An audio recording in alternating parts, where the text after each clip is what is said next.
गायत्री मंत्र हमारे साथ साथ।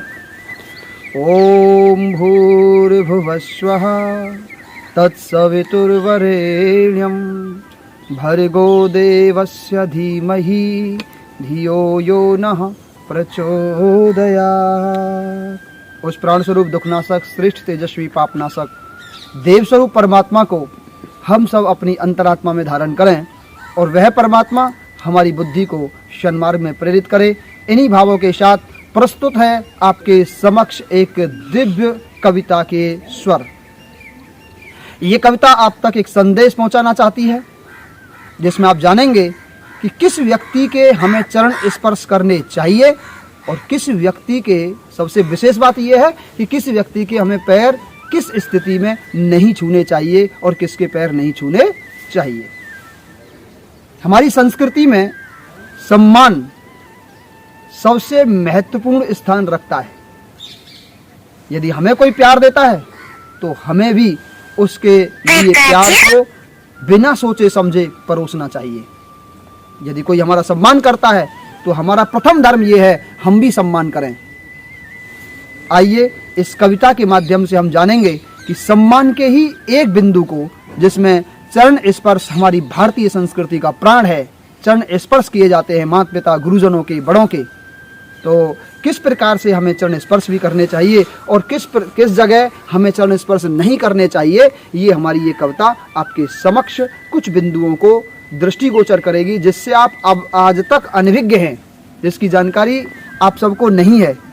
यदि हम पैर छूते हैं उस स्थिति में उन व्यक्तियों के, तो हमारा नुकसान भी हो सकता है। आइए इस कविता के माध्यम से जानें। ऋषियों के दिए संस्कार जो हमें मिले, ऋषियों के दिए संस्कार जो हमें मिले, कभी नहीं भूलना है प्यार जो मिले, कभी नहीं भूले प्यार जो हमें मिले। छोटे हो या बड़े जो भी अपने पास हो, छोटे हो या बड़े जो भी अपने पास हो, देते रहें हम भी सत्कार जो मिले, देते रहें सत्कार जो हमें मिले। तो पहला बंद क्या कहता है कि ऋषियों ने हमें ये संस्कार दिया है, संत महात्माओं ने, गुरुजनों ने हमें ये संस्कार दिए हैं, उन्हें कभी नहीं भूलना है। जब हमें प्यार मिले तो प्यार को कभी नहीं भूलना है। छोटे हों या बड़े, हमारे पास जो भी हों उनका सत्कार करना भी नहीं भूलना है। दूसरा बंद सुने। हो माता पिता गुरुओं को माथ नवा नमन करें, हो माता पिता गुरुओं को माथ नवा नमन करें, भर के सेवा भाव अपना शुद्ध ये बदन करें, ओ भर के सेवा भाव अपना शुद्ध ये बदन करें। अपने से जो भी बड़े और सम्मान के हों, चरण छूके उनके अपना धन्य ये जीवन करें, चरण छूके उनके अपना धन्य ये जीवन करें। अब इस बंद में क्या बताया गया है, किसके पैर छूने चाहिए? माता पिता और गुरुजनों को चरण स्पर्श जरूर करने चाहिए, नियमित रूप से करने चाहिए, प्रतिदिन करने चाहिए, लेकिन सावधानी भी है। इसमें पहली लाइन थी माता पिता गुरुओं को माथ नवा नमन करें। जब तक ऐसे सर नहीं झुके तब तक वो नमन नहीं माना जाता। माता पिता और गुरु का सर्वोच्च स्थान होता है, तो उनको नमन करते समय आप ऐसे ही ना झुकें, उनके चरण स्पर्श करें और अपना सर झुका करके करें, तो वो पूर्ण रूपेण प्रणाम माना जाता है। यदि ऐसा नहीं करते हैं तो वो फॉर्मेलिटी होती है और उसका अपराध भी लगता है। दूसरी लाइन थी भर के सेवा भाव अपना शुद्ध ये बदन करें। यदि हमें अपना शरीर को शुद्ध करना है, इस शरीर को रोगों से बचाना है, तो एक ही तरीका है, सेवा करना स्टार्ट कर दें। माता पिता गुरुजनों की, जिनके कोई सहारा ना हो, वृद्धजनों की आप सेवा करें, संत महात्माओं की सेवा करें। उससे अपने आप ही ये शरीर जो प्रारब्ध वश किसी रोग के अधीन भी हो गया है, वो रोग सही हो जाता है, ये बदन, ये शरीर शुद्ध हो जाता है।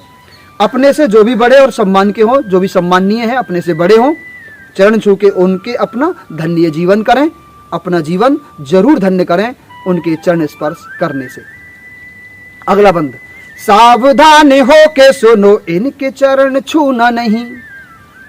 अब वो जिस बात की आप प्रतीक्षा कर रहे थे वो बात आपके सामने रख रहा हूं कि किसके पैर नहीं छूना है।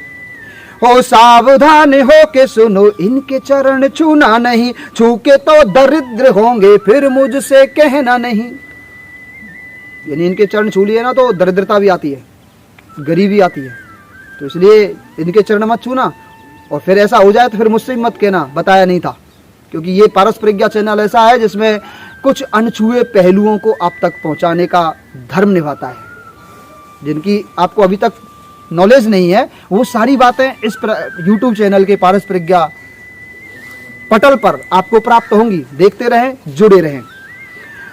ओ सावधान हो के सुनो, इनके चरण छूना नहीं, छू के तो दरिद्र होंगे फिर मुझसे कहना नहीं। मंदिर में विग्रह के सम्मुख किसी के नहीं,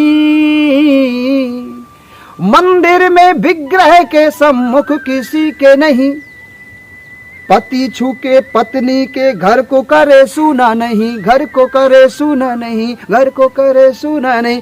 पति छू के पत्नी के घर को करे सुना नहीं। आप समझ लीजिए, सावधान होकर सुनना है। दरिद्र होने से बचना है तो मंदिर आप जाएं, देवालय जाएं, गिरजाघर जाएं, किन्हीं भी देव स्थान जाएं तो वहां ठाकुर जी के, गुरु जी के सम्मुख किन्हीं भी व्यक्ति के चरण स्पर्श नहीं करने चाहिए। ऐसा करेंगे तो नुकसान के लिए तैयार रहें।